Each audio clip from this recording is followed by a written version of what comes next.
Good morning, dear students. Welcome to my channel Enlighten. Okay.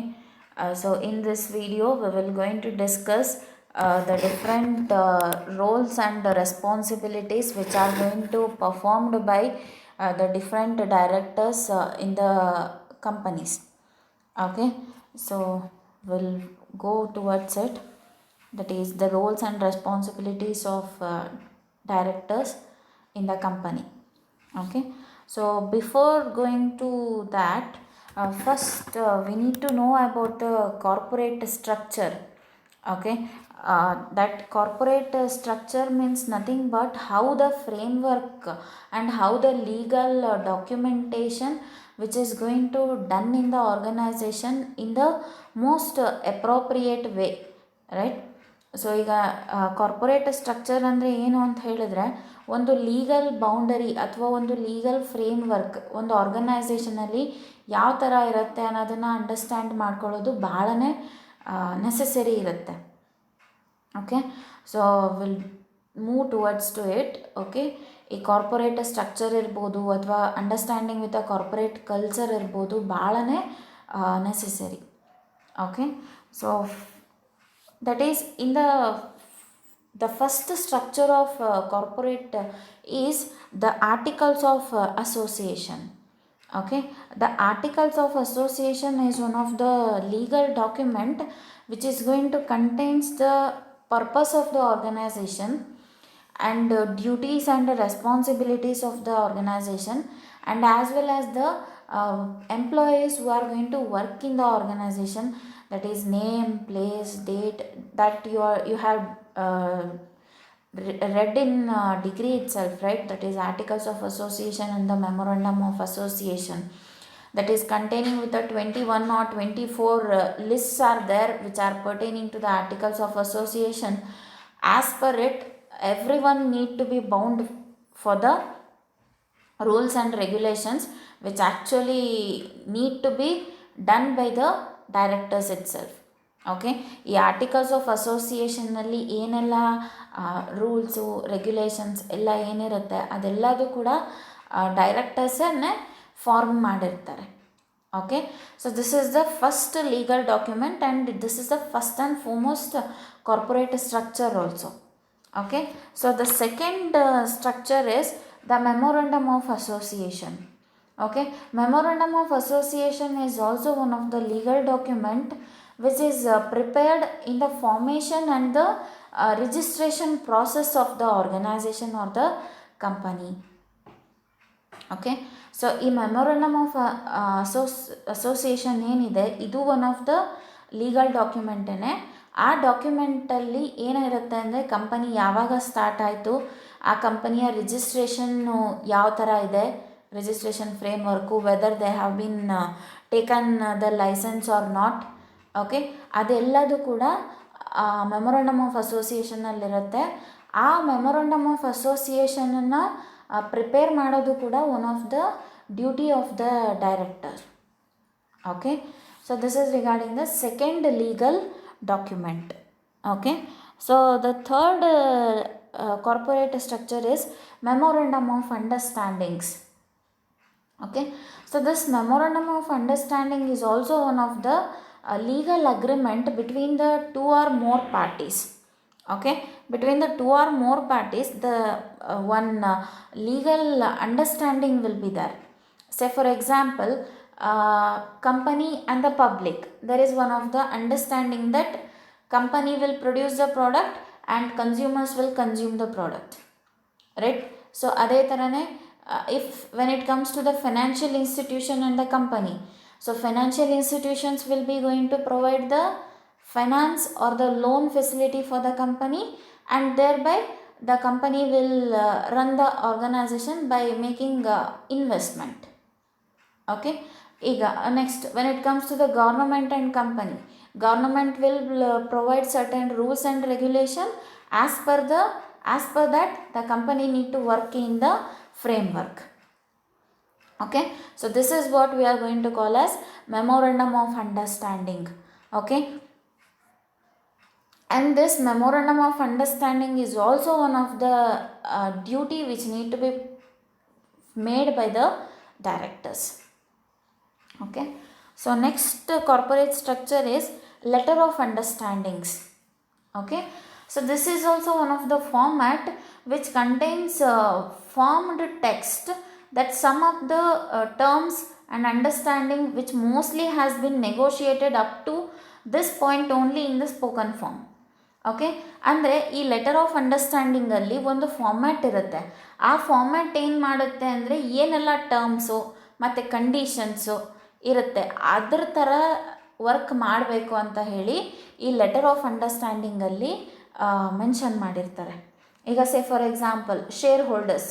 Okay, ಆ share holders ಯಾವ ಫಾರ್ಮ್ಯಾಟಲ್ಲಿರ್ತಾರೆ ಮತ್ತು ಅವರ terms and condition ಏನು ಅಂತ ಹೇಳಿ ಅದು ಒಂದು ಕಂಪ್ಲೈ ಆಗಿರುತ್ತೆ. ಈಗ for example next board of directors. Okay, ಈಗ ಬೋರ್ಡ್ ಆಫ್ ಡೈರೆಕ್ಟರ್ಸಿನ ರೋಲ್ಸ್ ಆ್ಯಂಡ್ ಡ್ಯೂಟೀಸ್ ಏನು ಪರ್ಫಾರ್ಮ್ ಮಾಡಬೇಕು ಆರ್ಗನೈಸೇಷನಲ್ಲಿ ಅದು. ಅದಾದಮೇಲೆ ನೆಕ್ಸ್ಟು ಸಿ ಇ ಒದು ಡ್ಯೂಟೀಸ್ ಆ್ಯಂಡ್ ಪರ್ಫಾರ್ಮೆನ್ಸ್ ಏನು ಮಾಡಬೇಕು ಅಂತ ಹೇಳಿ ಒಂದು ಲೆಟರಲ್ಲಿ ಡ್ರಾಫ್ಟ್ ಮಾಡಿ ಇಟ್ಟಿರ್ತಾರೆ. ಸೇಮ್ ಲೈಕ್ ಈ ಜಾಬ್ ಎವ್ಯಾಲ್ಯುವೇಷನ್ನು, ಜಾಬ್ ಎನ್ರಿಚ್ಮೆಂಟು, ಈ ಟೆಕ್ನಿಕ್ಸ್ ಬರುತ್ತಲ್ಲ, ಜಾಬ್ ಡಿಸ್ಕ್ರಿಪ್ಷನ್ ಟೈಪೇ ಲೆಟರ್ ಆಫ್ ಅಂಡರ್ಸ್ಟ್ಯಾಂಡಿಂಗಲ್ಲಿ ಫಾರ್ಮ್ ಮಾಡಿ ಇಟ್ಟಿರ್ತಾರೆ. ಓಕೆ, ಇದು ಕೂಡ ಬೋರ್ಡ್ ಆಫ್ ಡೈರೆಕ್ಟರ್ಸಿಂದನೇ ಕಂಪ್ಲೈ ಆಗುತ್ತೆ. Okay, so the next corporate structure is extraordinary general meetings. Okay, so this extraordinary general meetings can happen in the organization for 3 months once. Okay, or if any sudden changes required in the organization, at that point of a time this extraordinary general meetings will be going to be conducted by the organization. Okay, so ಈ extraordinary general ಮೀಟಿಂಗ್ಸನ್ನು ಏನಕ್ಕೆ conduct ಮಾಡ್ತಾರೆ first 3 ತಿಂಗಳಿಗೆ ಒಂದ್ಸರಿ ಈ extraordinary general ಮೀಟಿಂಗ್ಸನ್ನು ಮಾಡ್ಬೋದು ಯಾವುದೇ organisation ಅವರು. Okay, ಅಥವಾ ಕೆಲವೊಂದು ಟೈಮ್ ಏನಾಗುತ್ತೆ ಅಂದರೆ ಈ ಸಿಚುಯೇಷನ್ಗಳಿಂದ, ಅಂದರೆ ಈಗೇನೋ ನ್ಯಾಚುರಲ್ ಕೆಲಾಮಿಟಿ ಆಯಿತು ಅಥವಾ ಯಾವುದೋ ಥರ ಒಂದು ಡಿಸಾಸ್ಟರ್ಸ್ ಆಯಿತು ಅಥವಾ ಏನೋ ಒಂದು ಕಂಟಿಂಜೆನ್ಸಿ ಹ್ಯಾಪನ್ ಆಗುತ್ತೆ. ಸೊ ಆ ಟೈಮಲ್ಲೆಲ್ಲನೂ ಕೂಡ ಈ ಎಕ್ಸ್ಟ್ರಾರ್ಡಿನರಿ ಜನರಲ್ ಮೀಟಿಂಗನ್ನು ಕರೆದ್ಬಿಟ್ಟು ಅದರಲ್ಲಿ ಕೆಲವೊಂದು ರೆಸಲ್ಯೂಷನನ್ನು ಪಾಸ್ ಮಾಡಿ ಏನೆಲ್ಲ ಪ್ರಾಬ್ಲಮ್ ಅಕ್ಕರಾಗಿದೆ ಅದಕ್ಕೆ they are going to find the solution for it. Okay, so ಅದಕ್ಕೆ ನಾವೇನಂತ ಕರಿತೀವಿ ಅಂತಂದರೆ ಎಕ್ಸ್ಟ್ರಾರ್ಡಿನರಿ ಜನರಲ್ ಮೀಟಿಂಗ್ಸ್ ಅಂತ ಕರಿತೀವಿ. ಓಕೆ, ಈ ಎಕ್ಸ್ಟ್ರಾರ್ಡಿನರಿ ಜನರಲ್ ಮೀಟಿಂಗ್ ಆಗಬೇಕು ಅಂತಂದರೆ ಓಕೆ, ಸೊ ಅದಕ್ಕೂ ಕೂಡ ಪ್ರೀವಿಯಸ್ ಇಯರ್ ಏನು ಆ್ಯನ್ಯುವಲ್ ಜನರಲ್ ಮೀಟಿಂಗ್ ಆಗಿರುತ್ತೆ ಅಲ್ಲಿ ಪ್ರಯರ್ ಪರ್ಮಿಷನ್ ಇರಬೇಕು. ಓಕೆ, ಏನೇ ಒಂದು ಕೆಲಾಮಿಟಿ ಅಥವಾ ಏನೋ ಒಂದು ನ್ಯಾಚುರಲ್ ಏನೇ ಪ್ರಾಬ್ಲಮ್ಸ್ಗಳಾದ್ರೂ ಕೂಡ ಈ ಥರ ಎಕ್ಸ್ಟ್ರಾರ್ಡಿನರಿ ಜನರಲ್ ಮೀಟಿಂಗನ್ನು ನಾವು ಕರಿತೀವಿ ಅಂತ ಹೇಳಿ ಅದು ಒಂದು ಕ್ಲಾಸಲ್ಲಿ ಮೆನ್ಷನ್ ಆಗಿರಬೇಕು. ಓಕೆ, ಆವಾಗ ಮಾತ್ರ ಈ ಎಕ್ಸ್ಟ್ರಾರ್ಡಿನರಿ ಜನರಲ್ ಮೀಟಿಂಗ್ಸನ್ನು ಕಂಡಕ್ಟ್ ಮಾಡಲಿಕ್ಕೆ ಬರುತ್ತೆ. ಇಲ್ಲ ಅಂದರೆ it is not at all possible. Okay, so this is regarding the extraordinary general meetings and the director only have the power to call this extraordinary general meeting if any contingencies happened in the organization. Okay, so next corporate structure is annual general meetings, AGMs. Okay, this annual general meetings is one of the most important aspect in the company where every framework of the organization it's been going to decided. Okay, ಈ annual general ಮೀಟಿಂಗಲ್ಲೇ board of directors ಇರ್ತಾರೆ, ಎಲ್ಲ ಥರದ key personals ಇರ್ತಾರೆ, ಅವರೆಲ್ಲರೂ ಕೂಡ discussion ಮಾಡಿ okay ಈ ಥರ ಒಂದು ಓವರಾಲ್ ಫ್ರೇಮ್ವರ್ಕ್ ಇದೆ, ಈ ಫ್ರೇಮ್ವರ್ಕಿಗೆ ಇನ್ನೂ ಏನಾದರೂ ಚೇಂಜಸ್ ರಿಕ್ವೈರ್ಡ್ ಇದೆನಾ ಅಥವಾ ಈ ಚೇಂಜಸ್ ಏನೂ ರಿಕ್ವೈರ್ಡ್ ಇಲ್ದಂಗೆ ಈಗ ಹೋಗ್ತಿರೋ ವೇ ಕರೆಕ್ಟ್ ಇದೆನಾ ಅಂತ ಹೇಳಿ ಫೈಂಡ್ ಔಟ್ ಮಾಡ್ತಾರೆ. ಓಕೆ, ಆ ಒಂದು ರೀಸನಿಗೋಸ್ಕರನೇ ಈ ಆ್ಯನ್ಯುವಲ್ ಜನರಲ್ ಮೀಟಿಂಗು ತುಂಬಾ ಇಂಪಾರ್ಟೆಂಟು ಆರ್ಗನೈಸೇಷನ್ನಲ್ಲಿ. ಓಕೆ, ಸೊ ಇದು ನಿಮ್ಮದು ಲಾಸ್ಟ್ ಕಾನ್ಸೆಪ್ಟು. ನಾನು ಅಲ್ಲಿ ಇನ್ನೂ ಮತ್ತೆ ನಿಮಗೆ ಎಕ್ಸ್ಟ್ರಾ ಎಲಾಬರೇಟಾಗಿ ಹೇಳ್ತೀನಿ. Okay, so these are all the different corporate structures. Okay, ಈ ಕಾರ್ಪೊರೇಟ್ ಸ್ಟ್ರಕ್ಚರ್ಗಳನ್ನು ಮಾಡೋದು ಯಾರು? ಬೋರ್ಡ್ ಆಫ್ ಡೈರೆಕ್ಟರ್ಸೇ. ಸೊ ಇದು one of the duty or the role which is going to performed by the different directors. Okay, so the structures of the corporate are like articles of association, memorandum of association, memorandum of understandings, letter of understandings, extraordinary general meetings, annual general meetings. Okay, so ಇದು ಬಹಳನೇ important ಆಗುತ್ತೆ. Okay, ಈ ಎಲ್ಲ ಸ್ಟ್ರಕ್ಚರ್ಸ್ಗಳ ಕೂಡ framework ಆಗೋದು board of ಡೈರೆಕ್ಟರ್ಸಿಂದನೇ. But legal compliance ಇರುತ್ತಷ್ಟೇ ಗೌರ್ನಮೆಂಟಿಂದ, ಬಟ್ ಆ ರೂಲ್ಸ್ ಆ್ಯಂಡ್ ರೆಗ್ಯುಲೇಷನ್ಸ್ನೆಲ್ಲ ಫ್ರೇಮ್ವರ್ಕ್ ಮಾಡೋದು ಡೈರೆಕ್ಟರ್ಸೇ. Okay, so this is regarding the corporate structure of the companies. Okay, so next will move towards the roles of directors. Okay, as a director in the company, what are all his different roles he need to actually possess as a director? Okay, ಈಗ director ಪೋಸ್ಟಲ್ಲಿ ಇದ್ದಾನೆ ಅಂತಂದರೆ ಅವನು ಯಾವ ಥರ ಎಲ್ಲ performance ಅಥವಾ ಫಂಕ್ಷನನ್ನು ಮಾಡಬೇಕು ಆರ್ಗನೈಸೇಷನಲ್ಲಿ. Okay, so we will discuss it ನಾವು ಒನ್ ಬೈ ಒನ್. ಓಕೆ, ಯಾರೇ ಡೈರೆಕ್ಟರ್ ಇರಲಿ ಅಥವಾ ಯಾವುದೇ ಕಂಪನಿ ಡೈರೆಕ್ಟರ್ಸ್ ಇರಲಿ, these are the roles and responsibilities which they actually need to perform in the organization. Okay, so the first role of a director is to establish the vision and mission statement. Okay, as a director, actually they need to make this, right? Vision means the long sight of the organization. ಅಂದರೆ ಫ್ಯೂಚರಲ್ಲಿ ನಮ್ಮ organisation ಈ ಥರ ಇರುತ್ತೆ ಅಂತ ಹೇಳಿ.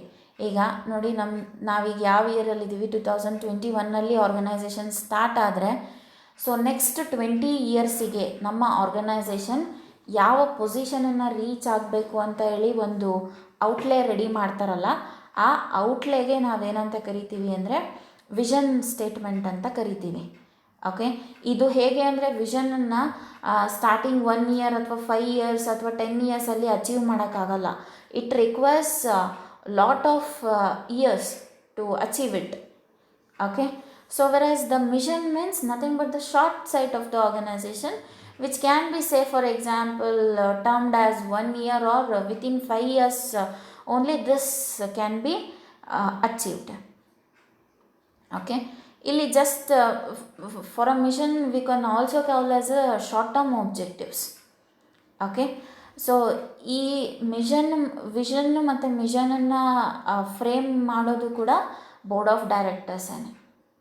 Okay, so ಈ vision and ಮಿಷನನ್ನು framework ಮಾಡಿದ್ರೇ ಒಂದು ನಮಗೆ ಆಬ್ಜೆಕ್ಟಿವ್ ಅಥವಾ ಒಂದು ವೇ ಅಥವಾ ಒಂದು ಪಾತ್ ಸಿಕ್ಕಂಗಾಗುತ್ತೆ through which we can go further. Okay, so that is what the first role of a director is to establish the vision and mission statement in a company. Okay, so next is strategic direction and advice. Okay, this strategic direction and advice means nothing but whatever the kind of a decisions he may take as a director, that need to be in the form of strategy. Okay, strategy use ಮಾಡಲಿಲ್ದಂಗೆ ಆರ್ಗನೈಸೇಷನಲ್ಲಿ sustain ಆಗೋದು ಬಹಳನೇ ಕಷ್ಟ ಆಗುತ್ತೆ. Okay, strategy maintain ಮಾಡಬೇಕು ಅಂದರೆ if we are going to choose this alternative, whether it is going to give more output rather than when compared to others ಅಂತ ಹೇಳಿ ಎಲ್ಲದರಲ್ಲೂ ಥಿಂಕ್ ಮಾಡಬೇಕು. ಓಕೆ, ಸೊ ಆ್ಯಂಡ್ ಇನ್ನೊಂದೇನು ಅಂದರೆ ನಾವು ಯಾವ ಆಲ್ಟರ್ನೇಟಿವನ್ನ ಯೂಸ್ ಮಾಡಿದ್ರೆ ಲೆಸ್ ಟೈಮಲ್ಲಿ ನಾವು we can achieve the determined task ಅನ್ನೋದನ್ನು ಡಿಟರ್ಮೈನ್ ಮಾಡಬೇಕು ಡೈರೆಕ್ಟರ್ ಆಗಿ. ಓಕೆ, ಅದ್ರ ಜೊತೆಗೆ ಈಗ ಡೈರೆಕ್ಟರ್ಸೇ ಅಂದರೆ first authority of the organisation ಆಗಿರೋದ್ರಿಂದ ಅವರು ಎಲ್ಲರಿಗೂ ಅಡ್ವೈಸ್ ಮಾಡಬೇಕು ಆರ್ಗನೈಸೇಷನ್ನಲ್ಲಿ. ಓಕೆ, ಸೊ ಈಗ ಸೇ ಫಾರ್ ಎಕ್ಸಾಂಪಲ್ ಅವರು CEO ಕೂಡ ಕೆಲವೊಂದು ಸಜೆಷನ್ಸನ್ನು ಹೇಳಬೇಕು, ನೀವು ಈ ಥರ ವರ್ಕ್ ಮಾಡಿ, ಈ ಥರ ಮಾಡಿಬಿಡ್ರಿ. ಆ್ಯಂಡ್ ಈಗ ನಾರ್ಮಲ್ ಎಂಪ್ಲಾಯೀಸಿಗೂ ಕೂಡ ಅವರು ಕನೆಕ್ಟೆಡ್ ಇರ್ತಾರೆ.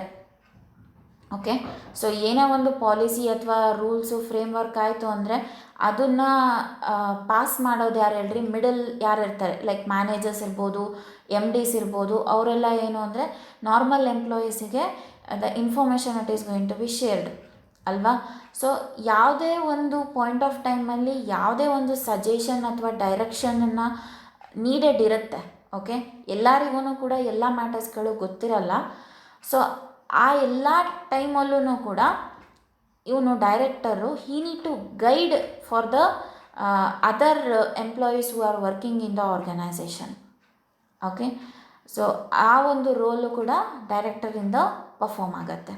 ಅಂದರೆ just he will give guidance and along with the guidance he will also motivate for the employees to do more work. Okay, ಈಗ ನಾವು ಮೋಟಿವೇಶನ್ನೇ ಮಾಡಿಲ್ಲ ಅಂದರೆ ನಮ್ಮ ಮಾತು ಯಾರೂ ಕೇಳಲ್ಲ ಅಲ್ವಾ.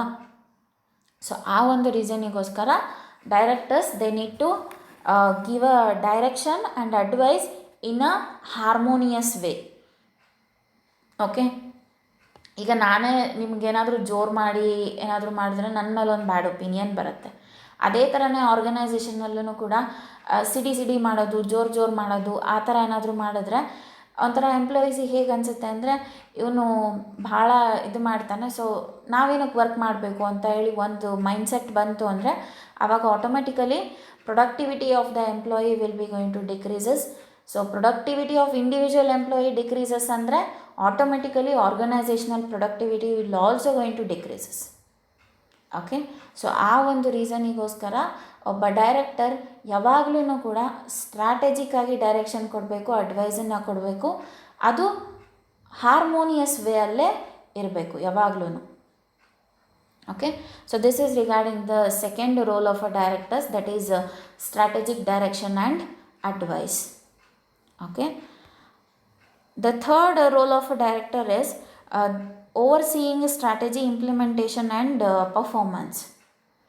That is overseeing strategy implementation and performance ಅಂದರೆ ಈಗ ಏನೋ ಒಂದು ಸ್ಟ್ರಾಟಜಿನ ಇಂಪ್ಲಿಮೆಂಟ್ ಮಾಡಿರ್ತಾರೆ. ಸೊ ಆ ಸ್ಟ್ರಾಟಜಿ ಇಂಪ್ಲಿಮೆಂಟೇಷನ್ ಪರ್ಫೆಕ್ಟ್ ಆಗಿದೆನಾ, ಅದು ಪರ್ಫೆಕ್ಟ್ ಆಗಿದ್ದರೆ ಅದರದ್ದು ಔಟ್ಕಮ್ಮು ಎಕ್ಸ್ಪೆಕ್ಟೆಡ್ ಔಟ್ಕಮ್ಮಿಗೆ ರೀಚ್ ಆಗ್ತಿದೆನಾ ಅಂತ ಹೇಳಿ ಚೆಕ್ ಮಾಡಬೇಕು. ಯಾವಾಗಲೂ ಕೂಡ ಒಂದು ಸ್ಟ್ರಾಟಜಿ ಫಾರ್ಮುಲೇಟ್ ಮಾಡಿದರೆ ರಿಸಲ್ಟು ನಾವು ಎಕ್ಸ್ಪೆಕ್ಟೇಷನ್ ಮಾಡಿದಾಗೆ ಬಂದರೆ ನಮಗೆ ಖುಷಿ ಆಗುತ್ತೆ. ರಿಸಲ್ಟು ನಮಗೆ ಎಕ್ಸ್ಪೆಕ್ಟೇಷನ್ ಮಾಡ್ದಂಗೆ ಬಂದಿಲ್ಲ ಅಂದರೆ ಆಟೋಮೆಟಿಕಲಿ ಅಲ್ಲಿ ನಾವು ಎಲ್ಲೋ ಫೇಲ್ ಆಗಿದ್ದೀವಿ ಅಂತ ಅನಿಸುತ್ತೆ. ಆ ಫೇಲಿಗೆ ಏನು ಕಾರಣ ಅಂತ ಹುಡುಕ್ತಾ ಹೋದಾಗ ನಾವು ಅಲ್ಲಿ ಸ್ಟ್ರಾಟಜಿನ ಪ್ರಾಪರಾಗಿ ಇಂಪ್ಲಿಮೆಂಟ್ ಮಾಡಿಲ್ಲ ಅನ್ನೋದು ಗೊತ್ತಾಗುತ್ತೆ. ಓಕೆ, ಸ್ಟ್ರಾಟಜಿನ ಕರೆಕ್ಟಾಗಿ ಇಂಪ್ಲಿಮೆಂಟ್ ಮಾಡಿಲ್ಲ ಅಂದರೆ ಸೊ ಅಲ್ಲಿ ಸೂಪರ್ವಿಷನ್ನು ರಿಕ್ವೈರ್ಮೆಂಟ್ ಇರುತ್ತೆ. ಓಕೆ, ಆ ಸೂಪರ್ವಿಷನ್ ರಿಕ್ವೈರ್ಮೆಂಟು ಯಾರಿಂದ ಜಾಸ್ತಿ ರಿಕ್ವೈರ್ಡ್ ಇರುತ್ತೆ ಅಂದರೆ ಡೈರೆಕ್ಟರ್ಸಿಂದನೇ. ಯಾಕಂದರೆ ಡೈರೆಕ್ಟರ್ಸೇ ನಂಬರ್ 1 ಪೊಸಿಷನಲ್ಲಿರ್ತಾರೆ ಕಂಪನಿಯಲ್ಲಿ. ಸೊ ಏನೇ ಇಶ್ಯೂಸ್ ಆದ್ರೂ ಕೂಡ they are the whole and sole responsible for the up of the organisation and down of the organisation. Okay, so this is regarding the third role of a director. Next role of a director is appointing and evaluation of CEO and senior management.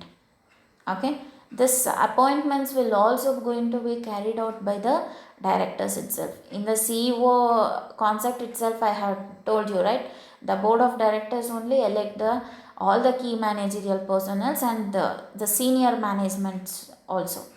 Okay, ಈಗ appointment ಮಾಡುವಾಗ ಅವರ qualifications ಎಲಿಜಿಬಿಲಿಟೀಸನ್ನು ಪರ್ಫೆಕ್ಟಾಗಿ ಎವ್ಯಾಲ್ಯುವೇಟ್ ಮಾಡಬೇಕು ಅಥವಾ scrutinise ಮಾಡಬೇಕು. Okay, so ಈಗ ನೋಡಿ CEO ಪೋಸ್ಟಿಗೆ ಅಂದರೆ ನಾಮಿನೇಟ್ ಆಗಿರ್ತಾರೆ ಅಂದರೆ ಅವರು ಆ್ಯಕ್ಚುಲ್ ಎಕ್ಸ್ಪೀರಿಯನ್ಸ್ 5 years ಇರುತ್ತೆ, ಬಟ್ ಆದರೆ ಅವ್ರು ತೋರಿಸ್ಕೊಳ್ಳೋ 10 years ಅಂತ ತೋರಿಸ್ಕೊಂಡಿರ್ತಾರೆ. ಓಕೆ, ಸೊ ಅವನು ಬೋರ್ಡ್ ಆಫ್ ಡೈರೆಕ್ಟರ್ ಏನಾದರೂ ಆ ಥರದವ್ರನ್ನ ಎಲೆಕ್ಟ್ ಮಾಡಿದರೆ ಸೊ ಅಲ್ಲಿ ಇಬ್ಬರಿಗೂ ಪೆನಾಲ್ಟಿ ಆಗುತ್ತೆ. ಓಕೆ, ಸೊ ಆ ಒಂದು ರೀಸನಿಗೋಸ್ಕರ ಅಪಾಯಿಂಟ್ಮೆಂಟ್ಸ್ ಮಾಡುವಾಗ ಪ್ರಾಪರಾಗಿ ಅಪಾಯಿಂಟ್ಮೆಂಟ್ಸನ್ನು ಪ್ರಾಪರಾಗಿ ಅವರ ಕ್ವಾಲಿಫಿಕೇಷನ್ನು ಆ್ಯಂಡ್ ಎಲಿಜಿಬಿಲಿಟಿ ಬೇಸಿಸ್ ಮೇಲೇ ಕೊಡಬೇಕು. Okay, this is the fourth roll of a director. Next roll of a director is ensuring stake holder relations. Okay, so here the stakeholders means the external parties who are there in the organization. Okay, so here the stakeholders will be primary stakeholders and the secondary stakeholders will come. Okay, the primary stakeholders are like employees, government and suppliers, shareholders, customers, creditors, community. ಇವರೆಲ್ಲ ಏನು ಅಂದರೆ primary stake holders. ಇವ್ರ ಜೊತೆ ಎಲ್ಲನೂ ಕೂಡ ಇವನಿಗೆ direct connection ಇರುತ್ತೆ. Okay, so ಹಾಗಾಗಿ ಡೈರೆಕ್ಟರು ಹಾರ್ಮೋನಿಯಸ್ ರಿಲೇಷನ್ಶಿಪ್ಪನ್ನು ಇವರೆಲ್ಲರ ಜೊತೆನೂ ಕೂಡ ಮೇಂಟೈನ್ ಮಾಡಬೇಕು. ಅಂದರೆ ಹೆಲ್ತಿ ರಿಲೇಷನ್ಶಿಪ್ ಇರಬೇಕು. ಯಾವುದೇ ಥರದ ಡಿಸ್ಪ್ಯೂಟ್ಸನ್ನು ಮಾಡ್ಕೋಬಾರ್ದು ಒಬ್ಬ ಡೈರೆಕ್ಟರ್ ಆಗಿ. ಓಕೆ, ಡಿಸ್ಪ್ಯೂಟ್ಸ್ ಏನಾದರೂ ಅರೈಸ್ ಆಯಿತು ಅಂದರೆ ಆಟೋಮೆಟಿಕಲಿ ಏನಾಗುತ್ತೆ, ಹ್ಯೂಮನ್ ಟೆಂಡೆನ್ಸಿ ಅಲ್ವಾ, ಅವ್ನು ಬರೀ ಜಗಳ ಮಾಡ್ತಾನೆ, ಸೊ ಅವ್ರ ಆರ್ಗನೈಸೇಷನಲ್ಲಿ ನಾವು ಯಾಕೆ ಇರಬೇಕು ಅಂತ ಒಂದು ಕಾನ್ಸೆಪ್ಟ್ ಏನಾದರೂ ಸ್ಟೇಕ್ ಹೋಲ್ಡರ್ಸಿಗೆ ಬಂತು ಅಂದರೆ ಅವಾಗ ಆಟೋಮೆಟಿಕಲಿ ಅವ್ರು ಏನು ಮಾಡ್ತಾರೆ ಅಂದರೆ ಶೇರ್ಸ್ನೆಲ್ಲ ವಿತ್ಡ್ರಾ ಮಾಡ್ಕೋತಾರೆ. ಸೊ ಆ ಥರ ಏನಾದರೂ ಮಾಡಿದ್ರೆ ಕಂಪನಿಗೆ ಗ್ರೇಟ್ ಲಾಸ್ ಆಗುತ್ತೆ. ಓಕೆ, ಸೊ ಇವರೆಲ್ಲ ಪ್ರೈಮರಿ ಸ್ಟೇಕ್ ಹೋಲ್ಡರ್ಸ್ ಆಗ್ತಾರೆ. Employees, government, suppliers, share holders, customers, creditors, community. Okay, so secondary stake holders ಅಂದರೆ ಮೀಡಿಯಾ ಇರ್ಬೋದು, NGOs ಇರ್ಬೋದು, ನಾನ್ ಪ್ರಾಫಿಟ್ ಆರ್ಗನೈಸೇಷನ್ಸ್ ಇರ್ಬೋದು, ಅಥವಾ ರಿಸರ್ಚ್ ಆರ್ಗನೈಸೇಷನ್ಸ್ ಇರ್ಬೋದು, ಅಥವಾ ಟ್ರೇಡ್ ಯೂನಿಯನ್ಸ್ ಇರ್ಬೋದು. ಓಕೆ, ಸೊ ಈಗ ಮೀಡಿಯಾದವ್ರು ಏನು ಮಾಡ್ತಿರ್ತಾರೆ ಅಂದರೆ ಯಾವಾಗಲೂ ಅವ್ರದ್ದು ಏನು ಅಂದರೆ ಕಾಲೆಳೆಯೋ ಕೆಲಸಗಳೇ ಜಾಸ್ತಿ, ಹೌದಾ. ಸೊ ಈಗ ನೀವು ಅದಕ್ಕೆ ನೋಡ್ಬೋದು, ಈ ಡೈರಿ ಮಿಲ್ಕ್ ಚಾಕ್ಲೇಟ್ಸಲ್ಲೆಲ್ಲ ಅದೇನೋ ಸಣ್ಣ ವಾಮ್ಸ್ ಇತ್ತು, ಹುಳ ಇತ್ತು, ಆ ಥರದ್ದೆಲ್ಲ ಭಾಳನೇ ಇಶ್ಯೂಸ್ ಆಯ್ತಲ್ವ. ಸೊ ಆ ಥರದ್ದು ಹೆಂಗೆ ಮಾಡ್ತಾರೆ ಅಂದರೆ ಅದೆಲ್ಲ ಹಿಡನ್ ಸ್ಟ್ರಾಟಜಿ, ಅದು ಆಂಬ್ಯೂಷಸ್ ಸ್ಟ್ರಾಟಜಿ ಅಂತ ಕರಿತೀವಿ ನಾವು. ಅಂದರೆ ಒಂದು ಕಂಪನಿಯ ರೆಪ್ಯುಟೇಷನನ್ನು ಹಾಳು ಮಾಡೋದು. ಓಕೆ, ಸೊ ಆ ಥರ ಎಲ್ಲ ಏನು ಅಂದರೆ ಕೆಲವೊಂದು ಟೈಮ್ ಆಗುತ್ತೆ, ಏನಾದರೂ ಸ್ಮಾಲಾಗಿ ಡಿಸ್ಪ್ಯೂಟ್ಸ್ಗಳು ಅರೈಸ್ ಆದರೆ. ಓಕೆ, ಆ ಒಂದು ರೀಸನಿಗೋಸ್ಕರ ಹೆಲ್ತಿ ರಿಲೇಷನ್ಶಿಪ್ಪನ್ನು ಮೇಂಟೈನ್ ಮಾಡಬೇಕು ಆ್ಯಸ್ ಎ ಡೈರೆಕ್ಟರ್. ಓಕೆ, ಆಮೇಲೆ NGOs. ಈಗ NGOs ಅಂತ ಬಂತು ಅಂದರೆ CSR ಆ್ಯಕ್ಟಿವಿಟಿ, CSR ಪರ್ಸೆಂಟೇಜ್ ಎಷ್ಟು ಅವರು ಕಾಂಟ್ರಿಬ್ಯೂಟ್ ಮಾಡ್ತಾರೆ. ಓಕೆ, ಈ ಥರ NGOs ಇಂದು ಡೆವಲಪ್ಮೆಂಟಿಗೆ ಅದು ಕೂಡ ನೆಸೆಸರಿ. ಅದಾದಮೇಲೆ ರಿಸರ್ಚ್ ಆರ್ಗನೈಸೇಷನ್ಸ್. ಈಗ ಫಾರ್ ಎಕ್ಸಾಂಪಲ್, ಈಗ ಕಂಪನಿಯಲ್ಲಿ ಈಗ ಒಂದು ಹೊಸ ಪ್ರಾಡಕ್ಟ್ ಡೆವಲಪ್ ಆಗಬೇಕು. ಆ ಪ್ರಾಡಕ್ಟ್ ಡೆವಲಪ್ ಆಗಬೇಕು ಅಂದರೆ ಕೆಲವೊಂದು ರಿಸರ್ಚ್ ಆರ್ಗನೈಸೇಷನ್ಸ್ಗಳು ಸಜೆಸ್ಟ್ ಮಾಡುತ್ತೆ, ಈ ಥರದ್ದು ಮಾಡೆಲ್ನ ಬಿಲ್ಡ್ ಮಾಡಿರಿ, ಆಮೇಲೆ ಈ ಥರ ಚೇಂಜಸ್ಗಳನ್ನ ಮಾಡಿರಿ, so that you will be there in the organisation, you will be there in the public for longer period of time ಅಂತ ಹೇಳಿ. ಓಕೆ, ಆ ಒಂದು ರೀಸನಿಗೋಸ್ಕರ ಅವರು ಕೂಡ ಸೆಕೆಂಡರಿ ಸ್ಟೇಕ್ ಹೋಲ್ಡರ್ ಆಗಿ ಪರ್ಫಾರ್ಮ್ ಆಗ್ತಾರೆ. ಆಮೇಲೆ next trade unions. Okay, trade unions ಅಂತಂದರೆ ಎಂಪ್ಲಾಯೀಸ್ ಸೈಡಿಂದ. ಓಕೆ, ಅವರ ಒಂದು ಸಪೋರ್ಟು ಭಾಳನೇ ರಿಕ್ವೈರ್ಡ್ ಇರುತ್ತೆ ಅಲ್ವಾ. ಸೊ ಈಗ human resource one of the asset of the organisation, right. So ಆ ಅಸೆಟ್ಟನ್ನು ಮೇಂಟೈನ್ ಮಾಡೋದು ಕೂಡ ಡೈರೆಕ್ಟರ್ ಕೈಯಲ್ಲೇ ಇರುತ್ತೆ. ಸೊ ಹಾಗಾಗಿ ಈ ಪ್ರೈಮರಿ ಸ್ಟೇಕ್ ಹೋಲ್ಡರ್ಸು ಮತ್ತು ಸೆಕೆಂಡರಿ ಸ್ಟೇಕ್ ಹೋಲ್ಡರ್ಸ್ ಜೊತೆ ಹೆಲ್ತಿ ರಿಲೇಷನ್ಶಿಪ್ಪನ್ನು ಡೈರೆಕ್ಟರ್ ಆಗಿ ಮೇಂಟೈನ್ ಮಾಡಬೇಕು. Okay, so this is regarding the fifth roll of a director. Next roll of a director is risk mitigation. Okay, that is whatever the kind of a risk may arise in the formulation of directors. Okay, in the process of an organization there were lot of risks will arises, right. Market risk ಇರ್ಬೋದು, credit risk ಇರ್ಬೋದು, interest rate risk ಇರ್ಬೋದು, ಅಥವಾ ಕೆಲವೊಂದು associated risk ಫ್ಯಾಕ್ಟರ್ಸ್ಗಳು arise ಆಗುತ್ತೆ, ಅಥವಾ ಪ್ರಾಬ್ಲಮ್ಸ್ಗಳು arise ಆಗುತ್ತೆ. Okay, ಆ ಎಲ್ಲ ಪ್ರಾಬ್ಲಮ್ಸ್ಗಳು ಅರೈಸ್ ಆದಾಗ ಡೈರೆಕ್ಟರು ಪ್ರಾಬ್ಲಮ್ ಸಾಲ್ವರ್ ಆಗಿ ಆ್ಯಕ್ಟ್ ಮಾಡಬೇಕು. ಓಕೆ, ಅವನು ಡೈರೆಕ್ಟರ್ ಆಗಿ ಇನ್ನೂ ಪ್ರಾಬ್ಲಮ್ಸ್ಗಳನ್ನು ಕಾಂಪ್ಲಿಕೇಟ್ ಮಾಡಬಾರ್ದು. Okay, so that is what the sixth role, risk mitigation. Mitigation means nothing but reducer ಅಥವಾ reducing. Okay, so last role of a director is procuring resources, right. That is in the primary stake holders only the suppliers will come, right. Wherever the organization is requires resources, with all of them the director need to maintain certain healthy relationships. Okay, so ಆವಾಗ ಮಾತ್ರ ಅವರಿಗೆ required ರಿಸೋರ್ಸಸ್ಗಳು ಆರ್ಗನೈಸೇಷನ್ಗೆ ಬರುತ್ತೆ. So required ರಿಸೋರ್ಸಸ್ಗಳು ಬಂದರೆ ಮಾತ್ರ we can produce, right. So production ಆದರೆ sales ಆಗುತ್ತೆ, sales ಆದರೆ profit generate ಆಗುತ್ತೆ, ಪ್ರಾಫಿಟ್ ಜನ್ರೇಟ್ ಆದರೆ ರೆಮ್ಯುನರೇಷನ್ ಕೊಡ್ಬೋದು, so that company reputation will increases. ಇಲ್ಲ ಅಂತಂದರೆ ನಥಿಂಗ್ ವಿಲ್ ಹ್ಯಾಪನ್. ಅಂದರೆ ಈ ಚೈನ್ ಏನಿದೆ ಆ ಚೈನ್ ಎಲ್ಲೇ ಒಂದು ಕಡೆ ಬ್ರೇಕ್ ಆದ್ರೂ ಕೂಡ ನೆಕ್ಸ್ಟ್ ಫರ್ದರ್ ಕನೆಕ್ಷನ್ನೇ ಸಿಗಲ್ಲ, ರೈಟ್? ಸೊ ಆ ಒಂದು ರೀಸನಿಗೋಸ್ಕರ ರಿಸೋರ್ಸ್ ಅಕ್ಯುಮುಲೇಟರ್ ಆಗಿಯೂ ಕೂಡ ಡೈರೆಕ್ಟರು ಪರ್ಫಾರ್ಮ್ ಮಾಡ್ತಾರೆ. ಓಕೆ, ಈಗ ನೋಡಿ, ರಾ ಮೆಟೀರಿಯಲ್ಸ್ ರಿಕ್ವೈರ್ಡ್ ಇರುತ್ತೆ ಆರ್ಗನೈಸೇಷನ್ಗೆ. ಎಷ್ಟು? ಈಗ ಅದು just say for example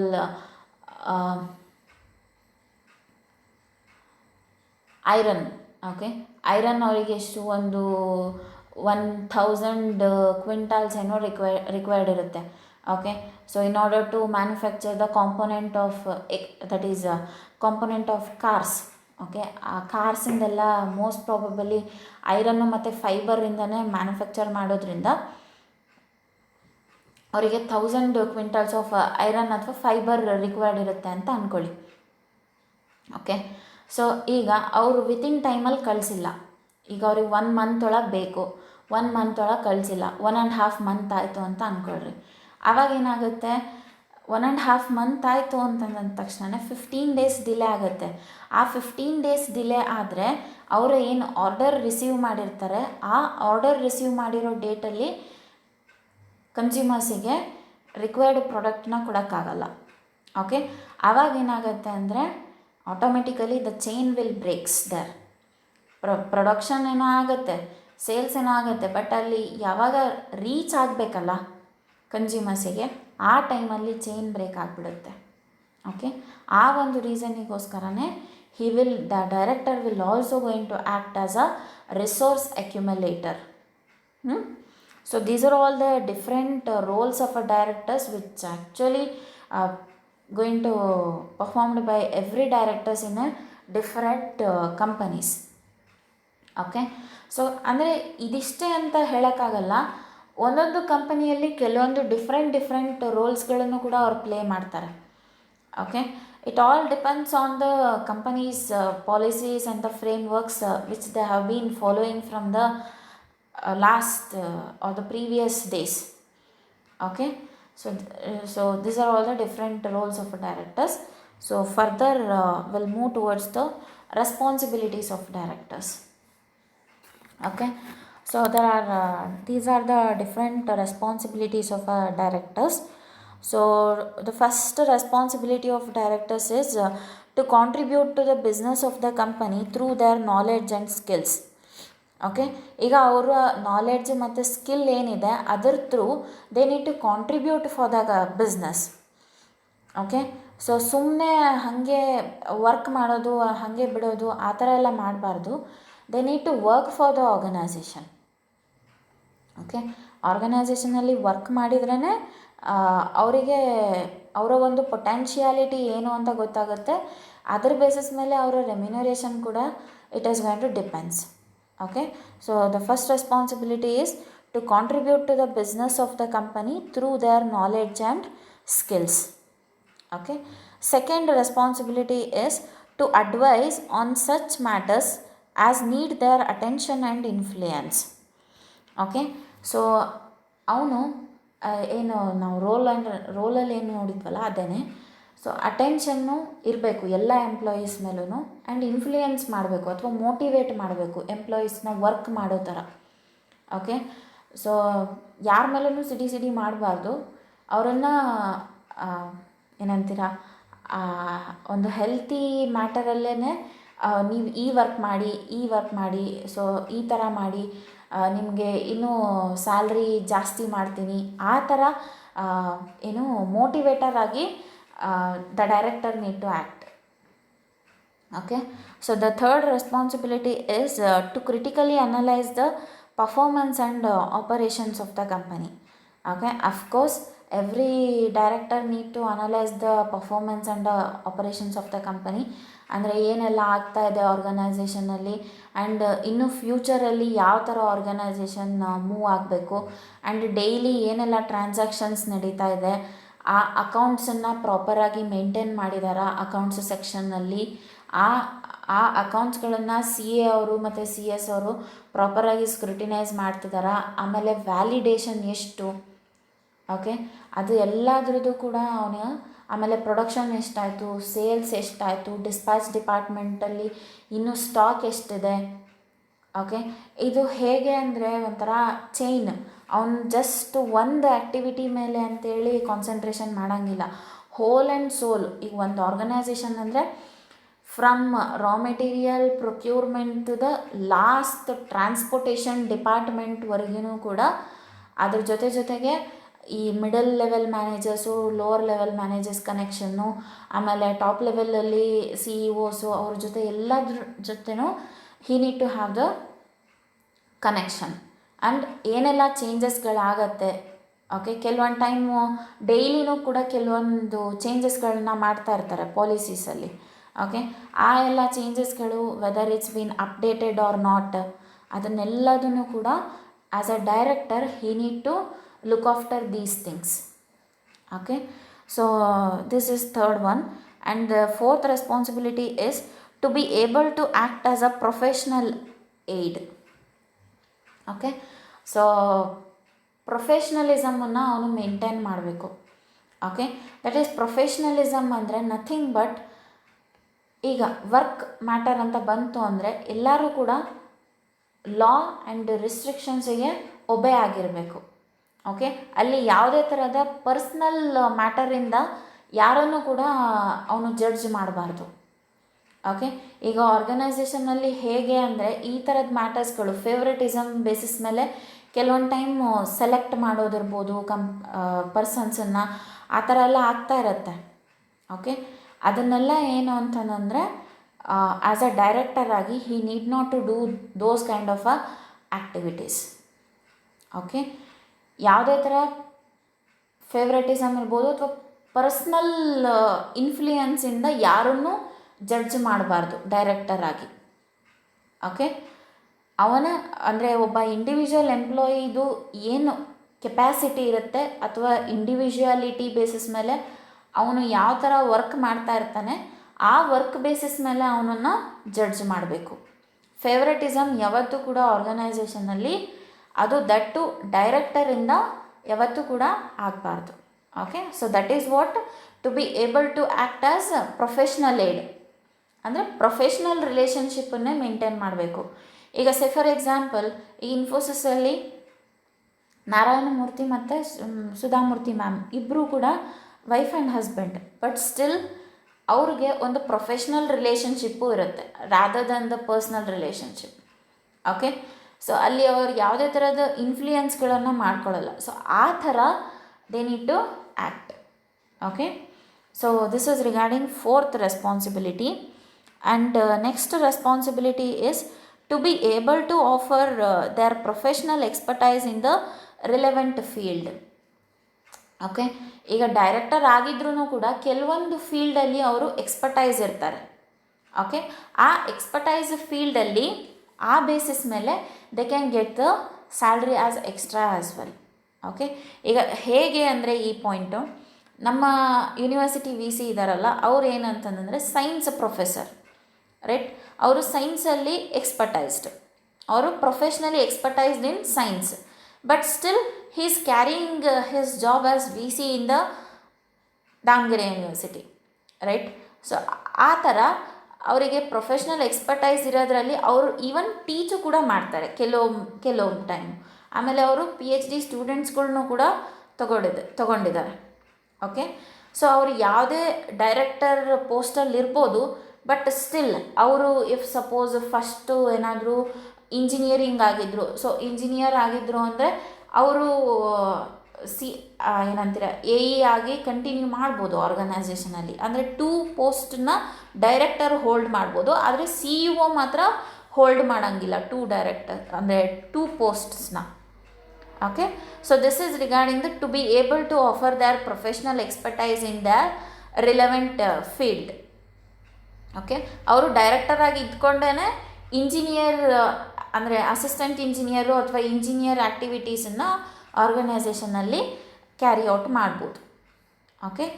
so this is regarding 5th one. And 6th one is to establish sound business principles and ethics. Okay, it is very much important.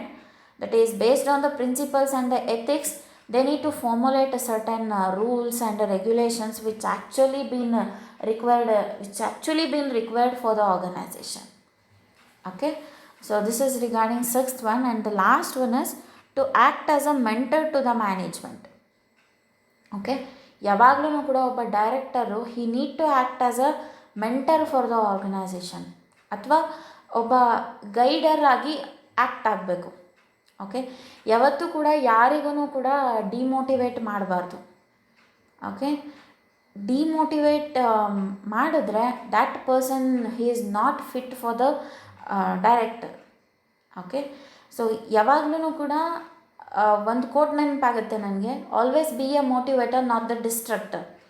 Okay, ಯಾವಾಗಲೂ ನಾವು ಇನ್ನೊಬ್ಬರಿಗೆ motivate ಮಾಡ್ತಾ ಇದ್ದರೆ ನಮ್ಮ ಲೈಫಲ್ಲೂ ಕೂಡ ಎಲ್ಲದೂ ಒಳ್ಳೆಯದಾಗುತ್ತೆ. ಈಗ ನಾವು ಯಾರಿಗಾದ್ರೂ ಒಬ್ರಿಗೆ ಡಿಸ್ಟ್ರಕ್ಟ್ ಮಾಡ್ತೀವಿ ಅಂದರೆ ದೆನ್ ಕರ್ಮ, ರೈಟ್, ನಮ್ಮ ಕರ್ಮ ನಮಗೆ ಅನುಭವಿಸೋಕ್ಕಾಗತ್ತೆ. Okay, so that is what always be a motivator. Okay, so these are all the different roles and responsibilities of directors. Okay, if you found any doubts you can ask me. Okay, thank you so much. Thank you.